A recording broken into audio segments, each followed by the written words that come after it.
Please welcome your hosts for this evening. Lights, camera, what's the action?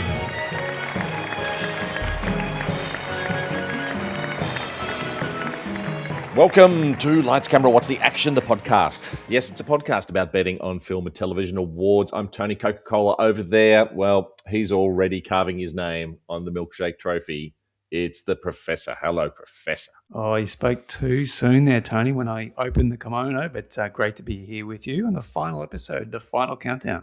Absolutely. And over there, well, it's Skarsgård, it's F1 Edit, or it's Bust. It's Max Wren. Welcome back, Max. Hey, it's going to be Bust. Yeah. That's the spirit. So here we are.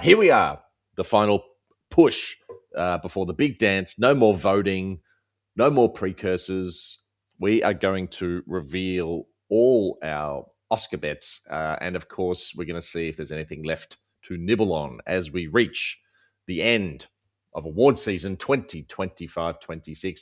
Odds and ends first. We had the SAG Awards, which upended some categories, or so people think. Max, you didn't have any SAG bets on, did you? No, I was just licking my wounds after my negative 100% result on BAFTA. I was not able to join you last week, so I thought I'd just throw that in just as an update for everybody, just to see how horribly I'm traveling this. Professor, you did have some SAG bets. I did, Tony. So it was a miss on Martin Short. It was a miss on Masaku. It was a miss on Stunt for TV for Stranger Things. It was a hit for Madigan at 240. It was a hit for Kerry Russell at 10. It was a hit for Catherine O'Hara at 17. It was a hit for Michael B. Jordan at 10. And it was a hit for SAG Ensemble Sinners at 237. So a plus 451% profit on turn. Oh my God. That's ridiculous. You should be banned from every betting company on the planet. Well, they're trying, Gary. Well, I missed on Byrne. Of course, I was on her just in case. I missed on Del Toro, Masaku, and Martin Short. But yes, like you, Professor, I hit on Sinners Ensemble, Jordan, Penn, Madigan, and O'Hara for a SAG POT of very good, but not good enough, because there's just no stopping the Professor. 234%. Oh, well done, Tony. 234%, aren't we? Isn't it like 15%? If you make 15% on your investment, then you're like an elite. So what is this 200 and 400%? This is crazy town. I've got to just quickly say on Michael B. Jordan, it is extraordinary that the favourite, at least it was hitting Tony and I algorithmically favourite as the top bet. He was the third betting line favourite. Now, he shortened much closer to just before the jump at the ceremony, but I have never seen that before. Such juicy odds. That was ridiculous. Yeah, really, really bad. Let's also reveal where we're presently sitting POT-wise. So what is our season-long POT pre-Oscars? So this is all the Emmys and the Globes and everything else pre-Oscars. Professor, where are you sitting at? Well, Tony, if I was to give you a metaphor, it's a bit like pig butchering. Have you ever heard of that concept? Please explain. So pig butchering is what scammers do to fatten up the pig before they stick the knife in and go in for the kill and draw all the blood and make the final slay. So it's pig butchering for me because clearly SAG was a fattening up session for me. I have deep exposure with no Sean Penn to cover. So what I need to tell you is that a plus 60% heading into the Oscars, but it will be drastically undone if Sean Penn hits on Oscar Sunday. In terms of exposure, what kind of exposure are we talking? Like, is it the Emperor has no clothes exposure, or that you've got something on? It's so exposed, Jerry, that when the tide goes out, we'll find out who's swimming naked. Yeah, Max, what are you sort of sitting on for your season-long pre-Oscar POT? Yeah, well, it was an up and down roller coaster for me this season, as per usual, and it's more down than up, I think. Let's put it that way. So these figures, these numbers that you're bantering around 200, 400 plus, I don't even know what this is. I'm not even in the same kind of on the same wavelength as these. I'm in the negative at the moment, and it doesn't look like I'm going to climb out of the negative, even with some Oscar hits, unless I can generate some cash somehow on one last Hail Mary bet that Project Hail Mary. we'll talk about in a minute. But at the moment, I'm at a reasonably sad negative 17%. Right. Through the season for me, SAG was good for me. Indie Spirit was good for me. BAFTA, negative 15%, so that was no good. Emmy was good for me. Golden Globes was a big bust out for me, so that didn't help. But that all resulted in a positive, thankfully, season-long POT of 29%. Well, that's great. That's great. The Razzies will be on soon as well. They're on the 14th of March or 15th Australian time. Max, do you have any Razzie bets on? No, I didn't lay anything on the Razzies this year, except for one that you got from me. Yeah, you found, which I completely forgot about, which is for worst film of the year. Which, at least for the films I've seen, it is the worst film of the year. Whether the Razzie, the exalted Razzie Fellowship will accept that, we'll see. But War of the Worlds for worst film of the year, the Razzie for worst film. Professor, what are your Razzie bets? Razzies, Tony, I'm on Snow White and War of the Worlds, so both at pretty generous prices. So either outcome will be profitable for me. I've got worst actor, Ice Cube, and then worst screen combination of Ice Cube and his Zoom camera, which is currently the second favourite. But it's going to be a really tight contest between the two frontrunners, Snow White and War of the Worlds. What about you, Tony? I only have one Razzie bet. My girl, Rebel Wilson, for worst actress in what a travesty! What's it called? Bride Hard. Yeah, Bride. Come on. At $250. She was second fave. She's now outright favorite at $210. That's still a pretty good price. I might jump back in on that. No reviews. We're not doing any reviews this episode because we've seen it all. We've done it all. We didn't do Bride Hard, though.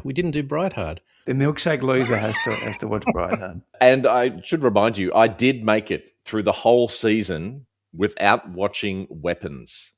So can you give us just a one-sentence summary of Weapons, please, Professor? I was sitting next to a grumpy man who had his head in his hands for most of the movie, which was more enjoyable than Weapons. Max, do you know anything about that grumpy man? Oh, grumpy man. Yeah, grumpy old man. I felt as though I wanted to leave. I really wanted to run out with my arms wide like an airplane, which was sad because I really liked the director's first film, Barbarian. I thought that was really, really good, but this just didn't hit the spot for me. I was out for the entire film. But this is a film I will give it another go because I was in a bad mood for that film. Now, part of it was the film, but part of it was I was sitting next to this other guy that just he just stayed the distance. He just stayed the distance. He didn't want to leave, and it was one of those situations where I couldn't get around him. He had his legs out, and he's just anyway. You know that kind of guy. Well, I'll tell you what. If Madigan wins, supporting actress, I will watch Weapons. How about that? Yeah, right. You definitely. We'll do a Weapons retrospective. And then we should all talk about it afterwards. Yeah. No, I'm not really going to do that. So instead, Professor, let's jump into question time. Have we got some final listener questions for season 6? Yes, indeed, Tony. So Dizzy JB, great friend of the show, has hit us with 4 spectacular questions. So question number 1.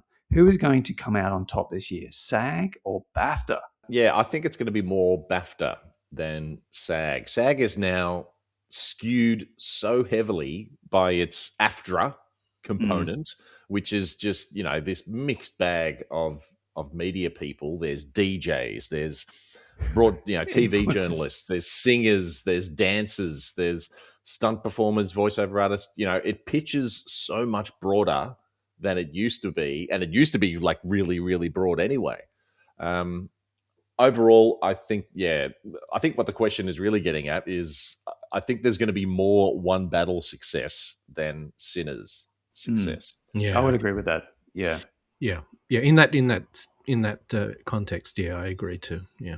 I mean, one final thought just on that before we move to question number 2 from JB is, I think that we could see a 4 from 4 SAG to Oscar winner acting crossover. So Jordan, Buckley, Penn, and Madigan is quite possible.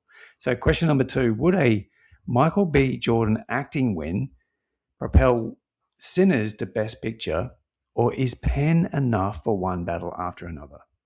What do you think, Max? I think that's unlikely. I think it's unlikely just for Jordan. I do have Jordan to win over Chalamet. I changed my my prediction, but I don't think that by itself is enough. And if we're sitting there and Jordan wins Best Actor, no, I don't think that's going to shift the needle enough for One Battle to lose Best Picture.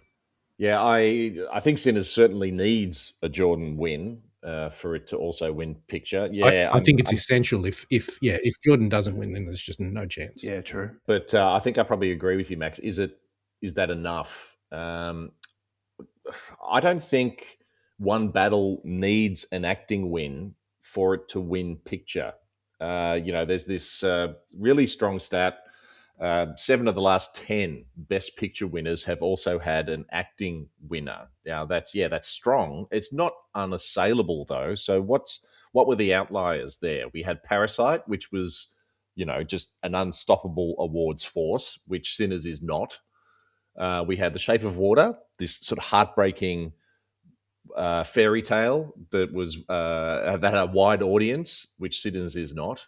And we had Spotlight, which was the heartbreaking true story, which Sinners is not.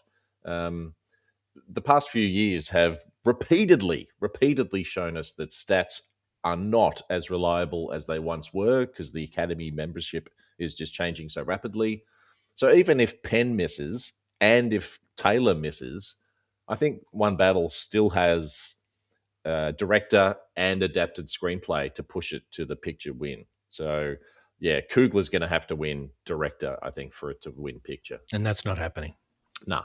No, it is according to Clayton Davis. Well, the Oracle, yes, absolutely. Yeah. That's a man who doesn't believe in statistics at all.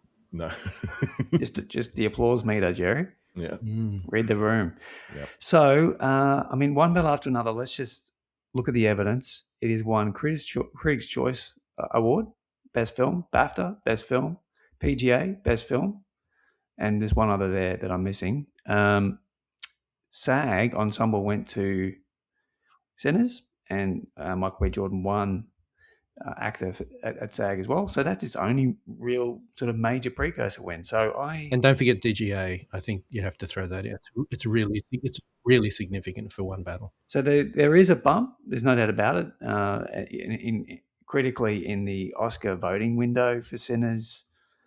Is it Coda level enthusiasm in changing the swing and momentum of the season? I don't think so. One Battle after another, I think it's a 75% win probability for Best Picture. So question number 3, will the Brazilian bloc beat the Europeans in international feature? Tony? Ooh. I say a big no to this. The Brazilian vote, we all talk about this, but it's only formidable at the Golden Globes. So about 10% of Golden Globe voters are from Brazil. 10%. That's the largest contingent from any single country. Have a guess how many voters there are from the United States in the Golden Globe membership. 0. There are 0. There's 399 voters listed on their website. None of them are from the United States. So I think it's going to be a much different story at the Academy. It's going to be sentimental value all the way. Yeah, this is a tough one, and I've been sentimental value all the way through award season, but now I'm in two minds, honestly, of where Secret Agent lies, and I'm just thinking that it could be tough for some of the Academy members to make it all the way through sentimental value to its conclusion, to that amazing conclusion, and to get that incredible emotional hit in the last moments of the film. They might tap out before that happens. But having said that, Secret Agent is not an easy follow. I mean, it's quite labyrinthine, and it demands a lot of attention. Uh, it's 50-50 for me. It's really close. I think it could go either way. I'm sorry. I'm still on sentimental value, but no, I think there could be a lot of support for Secret Agent for all sorts of reasons, even in the United States. Yeah, so my view is we could see a Brazilian spoil for the director of photography for Train Dreams.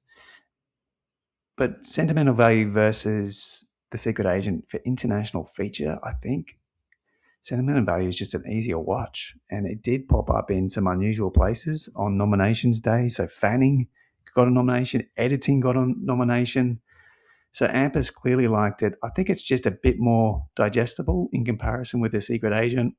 I could imagine a Secret Agent viewer, Ampus voter on his couch or her couch, and that would just reach out for their phone and get a little bit restless and confused about what's going on potentially. So I'm pretty confident 60-70% probability that sentimental value will win international feature. So final question from JB is, who will end up as the numerical winner on the night?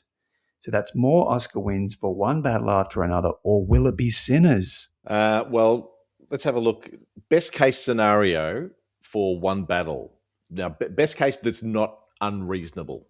Okay, so it could win picture, director, adapted screenplay, supporting actor Penn, supporting actress Taylor, cinematography, and edit. And that's 7. Best case scenario for Sinners, but not unreasonable, I think. Picture, it could win. Actor, original screenplay, cinematography, casting, and score. And that's 6. I don't think Masaku is a reasonable chance to win. I don't think Lindo is a reasonable chance. I don't think Coogler for director is a reasonable chance. But he's due, Tony. I think one battle, it has at least one more out compared to Sinners. So I would say one battle is going to lead. Yeah, I agree. I've got one battle after another with 6 wins and Sinners with 4 wins. So final question then from Stephen Old, again, a great friend of the show. Thanks very much for your support this year, Stephen. Question is, will the Academy's strong push for requiring members to watch all nominees in every category they vote for have an impact on any of those close races? What do you think, Max? Yeah, it's really tough to say. It's tough to say because we really don't have data, empirical evidence on what has happened in the past.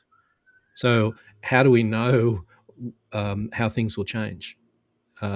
Since we don't have this evidence, all we can do is speculate. And yeah, I'd say just a guess, no. But we'd all love to have some of this information, some of this evidence. Obviously, the Academy has been collecting it, but it's so problematic. Because it's not, as we've said before, that Academy members are not only watching via the portal. They may be going to actual physical screenings and this kind of stuff. And how is that calculated? So there you go. Yeah, apparently you have to fill in a form when you're doing your voting, like stating where and when you saw the film, if you saw it theatrically. Correct. So yeah, and assumedly someone's going to check that information to make sure it's legit. I think the theory with sort of all this is that if you have to watch all the films, if the Academy portal is going to force you to watch all the films. Theoretically, that's going to push voting back somewhat as you need more time to watch all the films. That might mean that people will be voting later in the voting period. So it follows from there that they're more likely to see, like, the SAG speeches, for example, before casting their Oscar vote. Good point, Tony. This year, Delroy Lindo's speech, that's not going to do sinners any favour. No way. That was no good. That was a bust. Yeah. But, the people who are really into voting, who take it seriously, they would have seen all the films before voting opened anyway. They would have seen them at screenings and whatever. Tony, what do you think that percentage is that you just described there, that block? The people who are into voting who have seen them all anyway? Yeah, that are film fans. I mean, because we read so many of those ballots, anonymous ballots, where it's clear that most of those people don't give a shit about movies, really, do they? They're not film fans, and accepted that they're working in the industry and you're working all the time, and it's not that I can go out and watch 5 non-English language films. I think if you're talking percentages, the people who take the voting seriously would be in the minority for sure. Where would you put it? Maybe 30 to 40%. I reckon around a third. Yeah, I'd say 30. Yeah. When you're talking about those who don't take the voting seriously and just want to vote for their friends in certain categories or whatever, this new system the Academy portal's got, it's not that massive a hurdle to sort of navigate. I reckon the result of this will actually be more voters abstaining from categories because they couldn't be stuffed jumping through the hoops, however small they might be. What all that results in, I don't know. I think it's fair to say that it will have an impact, this new compulsory voting or compulsory viewing. It could be significant enough to change a tight race, just as a great televised speech in the final week of voting could change a tight race as well. But ultimately, like Max said, we'll never know, unfortunately. Or a great campaigner on the trail, that you don't, that we're not there in every one of those opportunities that they've got to glad hand the Academy members, day after day, week after week. Yeah, my view muchly aligned with your comments. So it will change, but by how much and the percentage swing on different votes and different categories, who knows? There is, to your point there, Tony, an honesty system where they can nominate a cinema where and when they saw it. There will be a percentage of AMPers voters who will watch it and do the right thing. Listening to Ann Thompson on the IndieWire podcast, there are older voters who apparently can't work out the tech. Yeah, no, that for sure. Yeah, I'd absolutely, but imagine some of these people are in their 70s or 80s. And they just, they abstain, maybe. I don't know. Think of our, parents or grandparents, for that matter, trying to, use streaming services. Yeah, it's absolutely true. And then there's also, I think, some percentage of AMPers voters who are just going to game the system. So they want to vote on visual effects, but they couldn't be bothered watching 3.5 hours of Avatar. Yeah. And they put it on, they go for lunch, do their shopping, come back, and then they can submit their vote. But very much aligned with the thoughts that you've said there, that AMPers voters do not do anywhere near the level of mental gymnastics that we do. They're not on film Twitter, so they just live in a different sort of multiverse than we do. So, for the final time in season 2025-26, let's get to the long and the short of things. Professor, what are you long and short on? Tony, I've got much to be grateful for at this time of the season. So you do. I'm very grateful that I don't have to have Ryan Coogler in my head and no longer occupying any real estate. It was the same with The Brutalist last year when we were told what a masterpiece and what a monumental film that was being. And to quote one of the greatest film critics in the land, it's not a good film. It's not even a good vampire film. And that was a quote directly to attributed you there, Tony, earlier in the season. Thank you. So I am long on Tim Robinson and his performance in The Chair Company. And I am long on EJ. Now, this is a story that's a little bit unknown. EJ is the lead singer of Huntrix, Ah, who will be the winners of the song and animation for K-pop Demon Hunters, and just a really great story about someone who has persevered throughout her career. In her early 20s, she was kicked out of K-pop Academy for consideration. She kept working, she kept plugging away. She is 34 years of age now, and by latest count, on the number of views on YouTube for that song alone, it is 1.2 billion. whoa. So there you go. It's never too late to blossom in your career.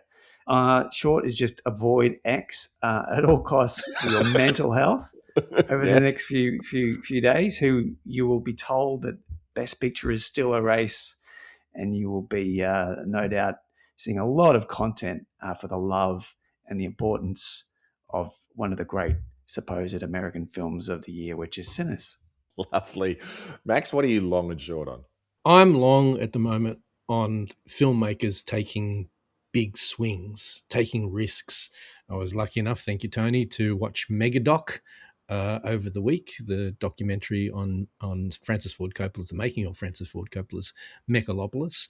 That was definitely a film that took a big swing. And just recently, within the last 24 hours, watching Maggie Gyllenhaal's The Bride. This is like a totally wacky hybrid film. It's no accident that the end title song is Monster Mash. Mash. Wow. Jesse Buckley's performance as a possessed individual made me think of Isabella Gianni in that amazing film Possession. I think it's a pretty special film in lots of ways. It's so bizarre that this AI could never create something like this. Let me put it that way. And as Pablo Picasso once said, there's a fine line between high art and trash, and this film oscillates between those two lines pretty much every shot. Yeah, look, kudos to Maggie for just sticking to her guns. Who knows what bullshit she had to go through to get this final version of the film, but it's clear that Mike DeLuca, the CEO of Warner Brothers, backed her vision for whatever crazy, wacky vision that she had to get this final version, and it's great. It will probably lose them $80 million at the box office, and that's a great sadness. But we will be this will be a film that we'll be watching for many, many decades, I think, as a cult classic. I'm short on media corporations acquiring massive debt. Not pointing out any, of course, but Paramount is definitely going to be one of them.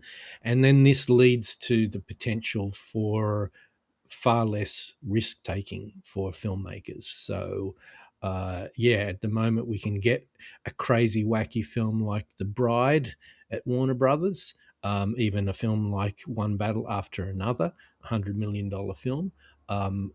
In the near future, if this acquisition goes through between, Paramount and Warner Brothers, it may be very difficult for the company for us to see films like this, and this is a great sadness for me.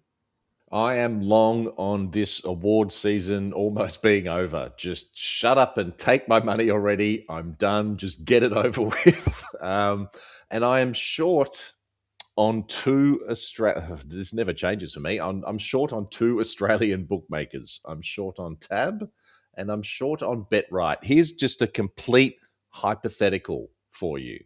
Okay, imagine these two bookmakers kept their Oscar markets up while the SAG Awards were going on. Now, if they're too stupid to not pay attention to their own markets and external events that could affect those markets, then they should be punished for that. But instead, they wait until some hero, some hypothetical hero, tries to go big on Penn and Madigan after their SAG wins. And, oh, no, let's hold that bet. Let's review that bet. And then let's refuse it completely. And then let's take all our markets down. Wow. I've said it before. I'll say it again. If you don't want to take bets, don't be a bookmaker. Go be a scared little bitch in the corner. Just terrible, terrible effort. Oh, it's rigged, Tony. It's rigged against you. It's rigged against that hero. Yeah, that hero. Not Yeah. me. Just the hypothetical. Just hypothetical. Yeah. The Oscars. Oh, it's almost upon us. 15th of March, 16th Australian time. We're recording this as the Writers Guild Awards are going on. So there's a bit of fluctuation with markets at the moment. Some bookies have taken down their markets, unfortunately. But Sportsbet has all 24. Bet365 has 23 for some reason. They don't have cinematography for whatever reason. Tab has 19, PointsBet 12. Yeah, Ned's Lads and BetRight, their markets are down at the moment, but they did have all 24. Yeah. Best Picture, one battle after another. Best price is $128 at Tab. That's actually a really good price for one battle, I think. Sinners, $4.50 at Bet365. Hamnet, $21. Money Supreme, $41. Everything else is like 67 or over. I am on Sinners. I got on Sinners at 17. I'm on Hamnet at 10 and one battle at 13. And I also had some very early and thankfully very small After the Hunt at 21. Yeah, I've got Jay Kelly. Remember that? Remember that? Oh, my God. Oh, my God. It was a good idea at the time, Tony. In September, it was a good idea. And July, it was a good idea. I've got Sentimental Value at $21 and $7, looking unlikely. Hamnet at $10. I've got a good amount of Sinners, actually. If Sinners wins, I win the most money on this particular category. Prices ranging from 17 to 1 to $8.50. And then one battle after another. I've got it at 10, which was placed on September, and then $3.50, which was placed 7 days after that bet. So it just changed dramatically when the reviews started popping out for Paul Thomas Anderson's film. You got any Best Picture, Max? Nothing on Best Picture. Just before we move on, what is your percentage win probability for one battle after another now? I'm still happy with 85%. Right. If Jordan wins actor, 65, 70, maybe 70. Yeah. 70, yeah. Okay. Yeah, I'd peg it between 80 and 85. About 75 for me. Best director, Paul Thomas Anderson, $1.04 is the best at Tab. Kugler, 11 at Bet365. Zhao, 29. Safdie, 41. Trier, 67. I had a small lay on Panahi at 26, which was a bust when the nominations came out, but no other plays for me. I've got Paul Thomas Anderson pretty heavy. This was placed in September at $1.67. Oh, That's pretty 67. good. Great work. It's money for jam. Nothing for me. Best actor, Michael B. Jordan, after the SAG win, is now favourite. $2.07 is the best price at PointsBet. That's pretty good. Chalamet, $2.20 at Bet365. DiCaprio, 14. Wagner Moura, 17. Ethan Hawke, 31. I'm on everyone except DiCaprio.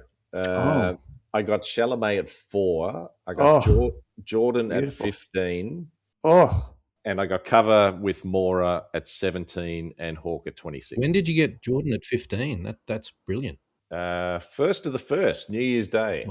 Wow. Jordan was 13 or 15 about a week before SAG, and it was sitting in my ideas cupboard, and I didn't pull the trigger. But so it's remarkable. On Gold Derby, I think he's like 68% chance to win. Yeah, he's according favourite to the now. experts. Yeah. So Leonardo DiCaprio, he didn't hit any precursors. I'm still a little bit surprised by that. So I do have a little bit of Leo. Timothy at $1.91 and Wagner at 15. So I can't do anything mathematically unless I put too much money on Jordan, which it's just too much risk. So I'm probably going to take a loss on this category. Best actress, Jessie Buckley, way out in front. $1.02 is the best at Sportsbet. Byrne, 19. Emma Stone's come into third favourite at 26. Wow. Hudson, 51. And Reinsov is way out, 101. Wow. And all I've got in this category is Byrne. I got her at like 15, 13, 10, and 5. And That's all gone. Yeah, me too. I've got the same. I'm pretty heavy on Burn, unfortunately. So Irish Jesse Buckley is my biggest individual bet this season. So prices ranging from $1.36 to $1.62. So that was way back 62. in September, October. I did. You did sway me there, Tony, there for the Rose Burn affection. So I got on Rose just for a little bit of cover. And for a millisecond there in the Oscar season, Kate Hudson hit the Professor algorithm. So I got her at $26. But it's looking like it's going to be Buckley on the night. I wonder if there's any multi available for Jessie Buckley to win the Oscar for Best Actress this year and to win it next year. Bride. Double. I think Sportsbet might come out with that before game day. Would you take that one there, Max? If it's 100 to 1, yeah. Supporting actor Sean Penn is now favourite $1.30 at Sportsbet is the best price. Skarsgård.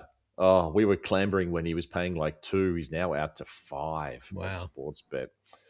Lindo has moved into third favourite at 10 at Bet365. Del Toro out to 26. Jacob Elordi 31. I'm big on Skarsgård. I got him at 275 and 167. I think he opened at 167, and I was like, yes. And, I had a little on Del Toro. And I have some small, but just not enough cover on Penn. I got him at 166 and 162. Yeah, I'm all in on Skarsgård on this one, so fingers crossed. Yeah, so this is when the knife gets stuck into the fat pig for me. So Jacob Elordi, prices ranging from 8 to 13. Skarsgård, and some of the prices you mentioned there, Tony. And then Benicio del Toro, who was the critical favourite in January, from prices ranging from $4.50 to $21. So I was 100% convinced that it was going to be one of those three gentlemen, and it's probably going to be Sean Penn on the day. So looking like a minor wipeout for this category. What odds would you put Stellan at? Probably like 20 to 30%. What do you think? Yeah, I think 20-30 sounds about right. I think it's more than that. I'd go 45. Oh, really? Yeah. Get on, Jerry. Get on. No. I'm fully committed on that one. Supporting actress Madigan is now favourite. Geez, the SAGs moved the markets. 220 is the best price. That's still very good at Bet365. Taylor 3 at Tab. I think you can wrap those two up. That's pretty good. Masaku 4 at Sportsbet. Lilius 31. Elle Fanning 101 at Bet365. I'm on Taylor at 290 and 173. I'm on Madigan at 650 and 250, and I'm on Lilius at 10. I don't think I'm going to make whoever wins. I don't think I'm getting much. I think I'm getting my money back. That's about it.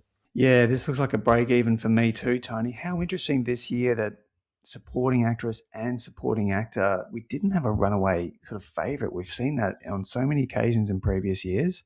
So Masaku, she had just won BAFTA, and this particular bookmaker PointsBet still had odds of 15 to 1. So I got involved in that. Fanning at 7, Taylor at 220. I do have Taylor in a multi, and Madigan, I got her at early December at 9 to 1. So little bit of profit on this one. Now, Professor, what's your theory? Well, it's not a theory, it's a fact about supporting actress. The favourite on game day goes on to win the Oscar. How many years has this been going? Well, when did Tilda Swinton win for Michael Clayton? That was late 2000s, wasn't it? Yeah, over 20 years ago. So the bookmaker favorite for supporting actress wins every single time, at least for 20 consecutive years. So who's the favorite at the moment? It's Madigan. It is Madigan. Yeah. Wow. We'll see if that comes true. Casting. Sinners is still favourite, 133 at Sportsbet. One Battle. It's 375 at Sportsbet, 650 at Tab, if you like that. Marty Supreme, I still like it, 21. Whoa, at Bet365, Secret Agent 26, Hamnet 26. I'm on Marty Supreme only here. I got it at 21 and 13. Yeah, I'm on the Marty Supreme casting train as well, Tony. This is a category that doesn't have precedent. We don't know how they're going to vote. Sinners is the strong favourite, but maybe, just maybe, something else will happen. Well, I'll pray for Marty Supreme for you guys. Original screenplay. Sinners way out in front, $1.05 at Sportsbet. Marty Supreme 15, Accident 26, Sentimental Value 34, Blue Moon 41. I'm on Accident, of course, at 26. I've got it, and Sentimental Value at 13. Yeah. But it's Sinners all the way here. Yeah, no play for me, Tony. Adapted screenplay. Just got word that One Battle won the Writers Guild for adapted. Sweep. It's paying, yes, absolutely, $1.08 at Sportsbet at the moment. No doubt that'll change in the next 24 hours. Hamnet 15, Frankenstein 26, Train Dreams Begonia 34. No play here for me. It's PTA all the way. Agree. He's going to have a very nice night, I think. We're going to see him a few times. Yep. International feature. Sentimental Value is favourite. $1.44 is the best at Bet365. Secret Agent 4 at Tab. Accident 15. Hindra Jab 29. Surat 51. I'm on Secret Agent at 250 and Accident, of course, at 13. No sentimental, Tony. No, not for international feature. Interesting. Yeah, no play for me for this one. No, me either. Doco feature. Perfect Neighbour, $1.50 at Sportsbet. Ooh. That is really, really nice. Mr. Nobody against Putin, 5. Come See Me in the Good Light, 7. Alabama, 15. Cutting Through Rocks. Have any of you seen that one? Not seen it yet, Tony. No. 67 at Bet365. I don't have a play here, although Perfect Neighbour at 150. Yeah, I think I might have to put something on that. I have 3, so none of them are Perfect Neighbour, and I'm probably a bit of a bias there. Didn't really rate it that much, but maybe the European vote will go a different way, but maybe the European vote isn't enough to wash out the American vote. So would expect that the Perfect Neighbour will win. However, I have the Alabama Solution. That is a fine documentary. We never got to talk about that one. No, it's very good. So paying 13. Come See in the Good Light, placed in late January. That was also 13. And Mr. Putin, the BAFTA winner, at 4-1. So any one of those 3 will be good. Good profits. Animated feature. Well, K-pop is way out in front. $1.05 at Sportsbet is the best. Zootopia out to 13. Little Amelie 26. Arco Elio 41 each. I went big early on Zootopia. I got it at 3. I was like, bargain city. And I put a little on Arco at 10 as well. But yeah, K-pop, I didn't think it was going to sustain. And I thought Zootopia, well, it did hit. It just made like $1.5 billion. Not enough. So I went pretty heavy on the K-pop. Late November, $1.57. Oh, beautiful work. That's good. Yeah. Cinematography. One Battle is favourite. 157 is the best at Tab. Sinners, 375 at Bet365. Train Dreams, 8 at Tab. Frankenstein, 41. Marty Supreme, 81. I'm on One Battle. I got that at 5. And Sinners, I got it at 172. I have Train Dreams at 650. That was placed in early Feb. And then I had Best Cinematography, One Battle After Another, at 5, shortly after it won BSC. No bets for me, but I think, I think it's going to be Sinners, definitely. Oh, you think Sinners? You think Sinners? Yeah. Oh. Production design. Frankenstein, $1.11 at Sportsbet. Sinners, 9. Hamnet, 21. Supreme, 26. One Battle, 34. No play for me here. Yes, Frankenstein all the way. Yeah, me too, Tony. No play. Editing. Oh, here it is, Max. One Battle is favourite at 125 is the best at Bet365. F1, 6 at Tab. Oh, Max, he's getting the tingle. Sinners, 13. Marty Supreme, 26. Sentimental Value editing, 101. Wow. I'm on F1. I got it at 6 and 263. I'm also on Sinners because of the Oscar model, guys. I got Sinners at 13. Yeah, I've got F1 at 9-1, and then I also have One Battle After Another at a price of about $1.60. That was placed in early Feb. Yeah, well, I'll be watching this category very closely. But I fear as though the F1 dream is dying rapidly, and hasn't got much of a chance. Probably only 5% chance to get this 5. one through. Ooh. Yeah, I'm down to 5. It's 95% against. Sound F1.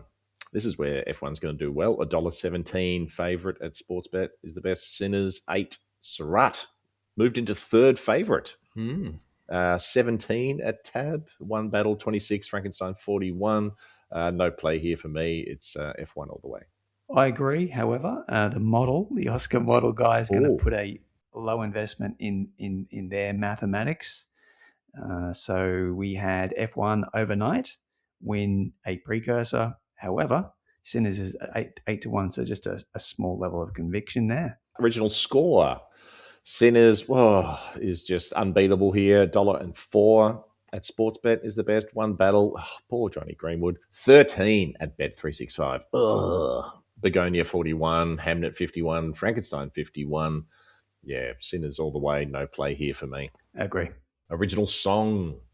Gonna be golden. $1.12 at Bet365. That seems pretty reasonable. I would have pegged it to be like $1.04. I can't believe it. Yeah, that seems a bit weird. The Sinners song, I Lied to You, is second faves, 6 at Sportsbet. Train Dreams, Nick Cave, Bless, 21. The Diane Warren Doco song, Dear Me. All the nominee names now appear on the ballot. So maybe Diane Warren, she's always the bridesmaid. Maybe we'll finally, she's written this song. Maybe she'll finally get a win. She's paying 23. Not this year. Not this year. And Sweet Dreams of Joy at 36. I'm on Golden. I got it $1.07. Just to try and patch over some losses. Some cracks. Yeah. Oh, yeah. But $1.12, far out. Yeah. I don't know why it's lengthened. Chuck it into multis, Tony. Visual effects. Avatar, $1.07 is the best at Sportsbet. F1, 15. Sinners, 17. Lost Bus and Jurassic World, both 51. I threw a few bucks on Lost Bus, 51, and F1 at 13. Oh, awesome, Tony! You've tested your theory. Yeah, just in case. But I think that theory is bust. I'm confident Avatar will win. Yeah, no play here against Big Jim. Agreed. Costume design. Frankenstein $1.06 at Sportsbet is the best. Sinners 12, Hamnet 26, Supreme 26, Avatar for costume 34. No play here for me. Frank all the way. Indeed. Yep. Makeup hairstyling again. Frank all the way. Frankenstein $1.09 at Sportsbet is the best. Sinners 12, Ugly Stepsister 29, Smashing Machine. Remember that 34, and Kokuho 34 at Tab. Yes, it's all Frank. I agree. Now the shorts. Oh, dearie me. Live action short. Two people exchanging saliva. $2.50 is the best price at Bet365. It's equal with the Singers, which is $2.50 at Sportsbet. I think you can wrap those two up nicely. Friend of Dorothy, $4.50 Sportsbet. Butcher's Stain, 13. Jane Austen, 15. I am on Singers at $3.75. Well, that's pretty good. Yeah, I'm on Friend of Dorothy at $7.50, and I'm on Jane Austen at $17. I think Saliva's just going to be a little bit too obtuse. I think it's going to go a bit broader. I agree. I'm a Saliva buyer, actually. $2.50 is great. I like the title. $2 there for Saliva, and then Dorothy's at $7.50. Very low level of conviction and investment on this category. Just don't know which way it's going to go. Don't know how they vote. That's a tough one. Yeah, I had to pick Singers, but there's no commitment for me on this one. Animated short.